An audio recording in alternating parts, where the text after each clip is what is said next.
اعوذ باللہ من الشیطان الرجیم بسم اللہ الرحمن الرحیم نحمده ونسلم علی رسوله الکریم اما بعد فاعوذ باللہ من الشیطان الرجیم بسم اللہ الرحمن الرحیم اللہم صلی علی محمد وعلی آل محمد كما صليت على إبراهيم وعلى آل إبراهيم إنك حميد مجيد اللهم بارك على محمد وعلى آل محمد كما باركت على إبراهيم وعلى آل إبراهيم إنك حميد مجيد۔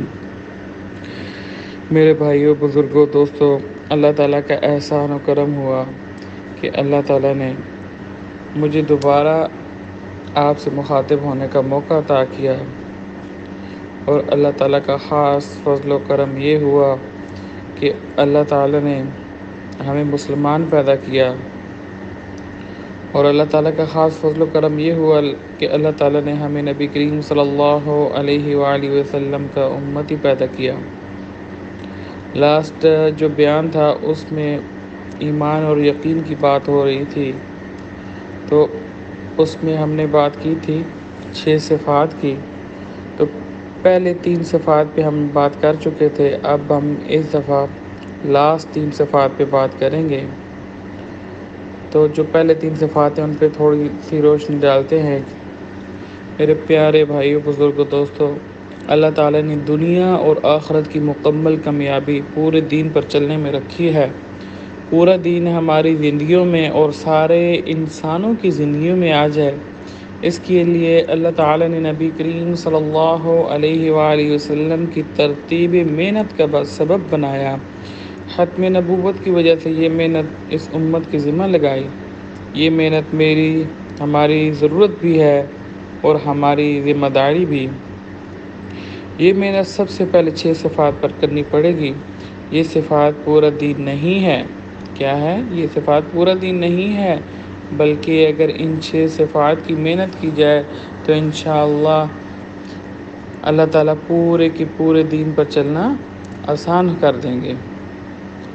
کون سے ہیں؟ حضور صلی اللہ علیہ وآلہ وسلم کی ترتیب محنت بھی اسی طرح کی تھی۔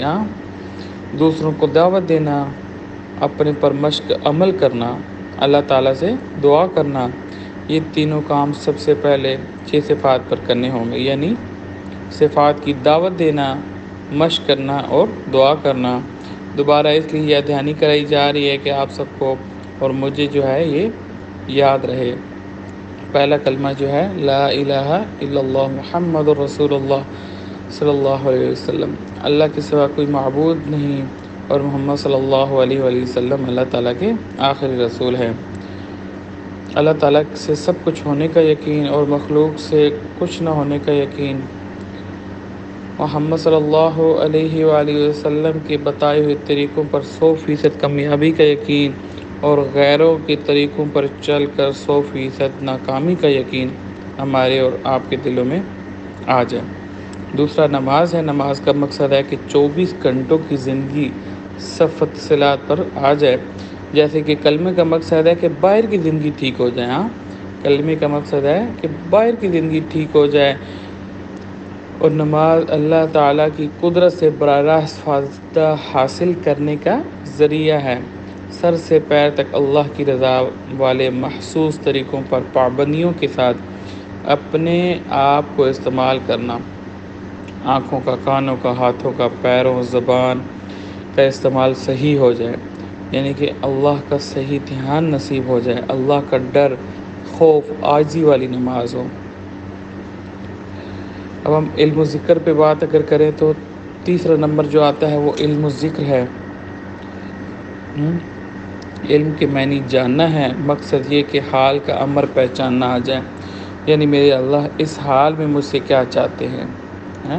علم کا مقصد یہ بھی ہے ہم میں تحقیق کا جذبہ پیدا ہو جائے، ہم دین کا علم اتنا سیکھیں کہ ہر کام کو اللہ کے حکم کے اور نبی کریم صلی اللہ علیہ وآلہ وسلم کی سنت طریقہ کے مطابق کر سکیں، حقوق و فرائض پہچان سکیں، جائز ناجائز اور حلال حرام کی تمیز کر سکیں۔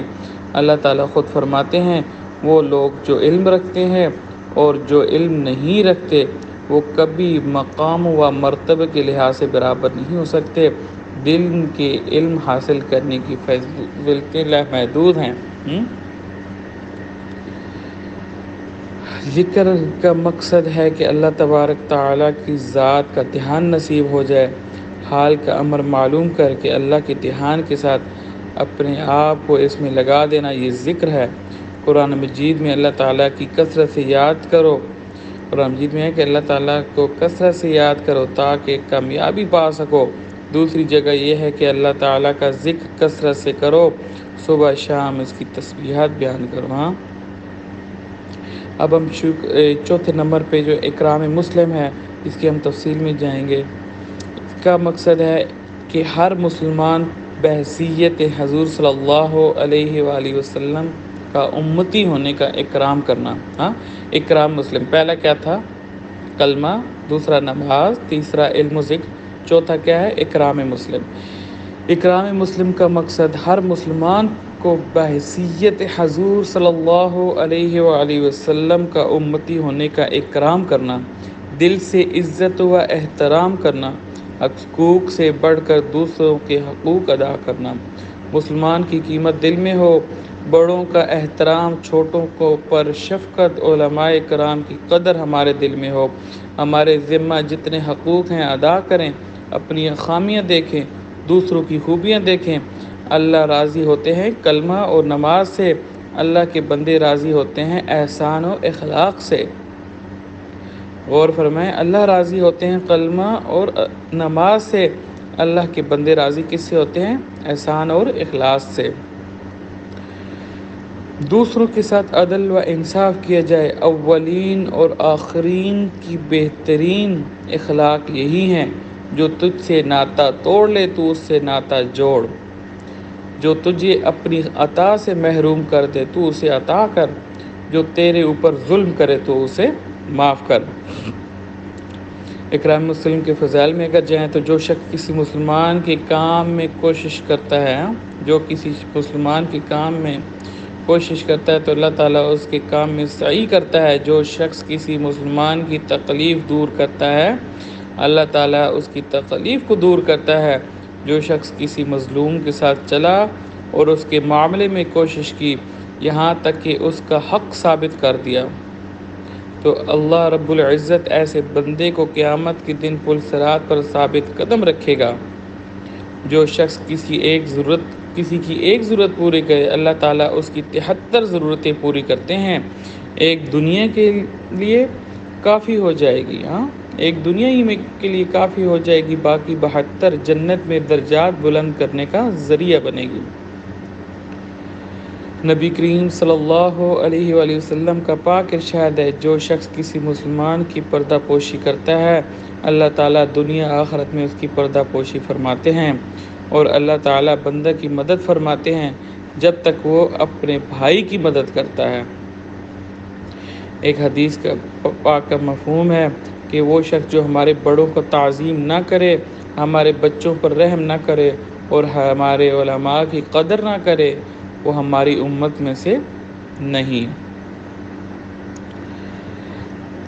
چوتھا جو چھٹا ہے وہ ہے دعوت تبلیغ، اور پانچواں ہے تصحیح نیت۔ تصحیح نیت پانچواں جو نمبر ہے، اس کا مقصد ہے کہ ہم ہر عمل کو خالص اللہ پاک کی رضا کے جذبے سے کرنے والے بن جائیں۔ دکھاوا، شہرت بالکل نہ ہو، کسی عمل سے دنیا کی طلب یا اپنی حیثیت بنانا مقصود نہ ہو۔ کسی نے ایک نوجوان کی عجیب نصیحت کی، اے لڑکی اپنی کشتی کو مضبوطی سے پکڑ کہ سمندر بہت گہرا ہے، توشہ ساتھ لے کر سفر بڑا لمبا ہے، اپنی کمر کو خوب کس لے، راستہ بڑا ہی کھٹن ہے، نیت کو ٹھیک کر لے، دیکھنے والا بڑی باریک بین ہے۔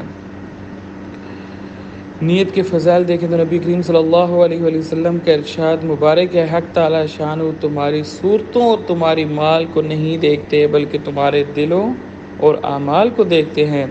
ایک حدیث میں وارد ہے کہ نبی کریم صلی اللہ علیہ وآلہ وسلم سے کسی نے پوچھا، ایمان کیا چیز ہے؟ حضور صلی اللہ علیہ وآلہ وسلم نے فرمایا اخلاص، دوسری جگہ فرمایا خوشحالی ہی اخلاص والوں کے لیے وہ ہدایت کی چراغ ہیں، اللہ ان کے ذریعے سے بڑے بڑے فتنوں کو دور کر دیتے ہیں۔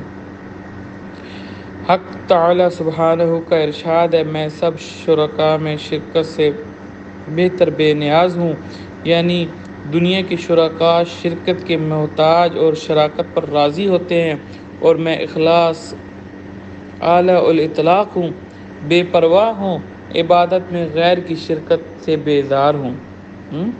قیامت کے دن میدان حشر میں ایک منادی آواز بلند کہے گا، جس شخص نے کسی عمل میں دوسرے کو شریک کیا وہ اس کا ثواب اور بدلہ اسی سے مانگے۔ اللہ تعالیٰ شرکاء میں شرکت سے بہت بے نیاز ہیں۔ چھٹے نمبر پر دعوت تبلیغ ہے۔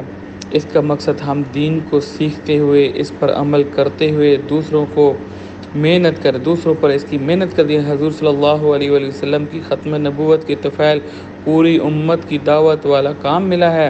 اس کے لیے نبیوں والی طرز پر ہم اپنی جان، مال اور وقت کے ساتھ اللہ کے راستہ میں نکلیں اور لوگوں کو اللہ اور اس کے رسول صلی اللہ علیہ وآلہ وسلم کی طرف بلائیں، تاکہ پورا دین پوری دنیا میں پھیلے اور زندہ ہو۔ اللہ رب العزت خود قرآن مجید میں فرماتا ہے، اے محمد صلی اللہ علیہ وآلہ وسلم لوگوں کو سمجھاتے رہیے، کیونکہ سمجھانا ایمان کو نفع دیتا ہے۔ اے محمد صلی اللہ علیہ وآلہ وسلم کہہ دیجئے، یہ ہے میرا راستہ، بلاتا ہوں اللہ کی طرف حکمت بصیرت کے ساتھ، میں بھی اور حسن میری اتباع کی۔ اے محمد صلی اللہ علیہ وآلہ وسلم اپنے متعلقین کو بھی نماز کا حکم کرتے رہیے اور خود بھی اس پر پابند رہیے۔ ہم آپ سے معاش نہیں چاہتے، معاش تو ہم آپ کو دیں گے، اور بہتر انجام تو پرہیزگاری ہے۔ عام لوگوں کی اکثر سرگوشیوں میں خیر و برکت نہیں ہوتی، مگر جو لوگ ایسے ہیں کہ صدقہ خیرات کی یا کسی نیک کام کی یا لوگوں میں باہم اصلاح کر دینے کی ترغیب دیتے ہیں، اور جو شخص یہ کام اللہ کی رضا کے لیے کرے گا، اس کو ہم عنقریب اجر عظیم عطا فرمائیں گے۔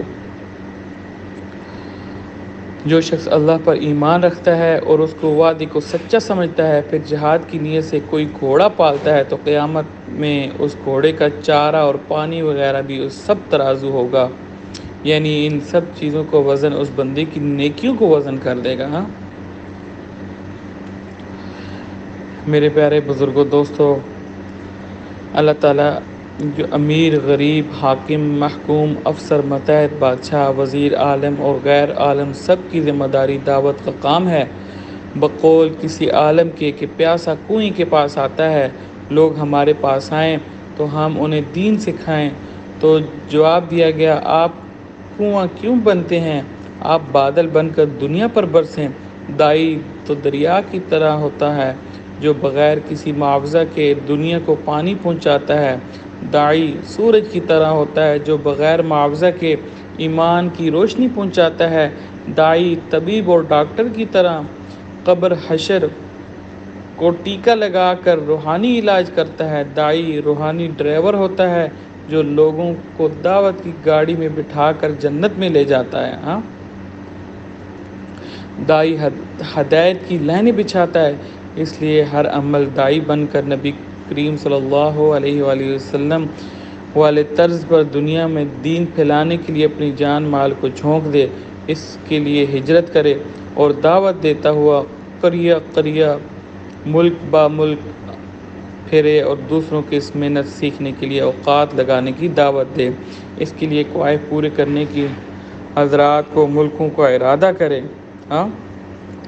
زندگی میں 3 چلے، سال میں چلہ، مہینے میں 3 دن، ہفتہ میں 2 گشت، شب جمعہ کی پابندی، روزانہ مسجد اور گھر میں تعلیم، روزانہ 2.5 سے 8 گھنٹے فکر کرنا، روزانہ اس کا کام مشورہ کرنا۔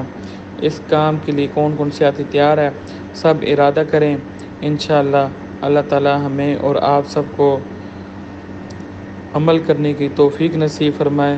وآخر دعوانا ان الحمد للہ رب العالمین۔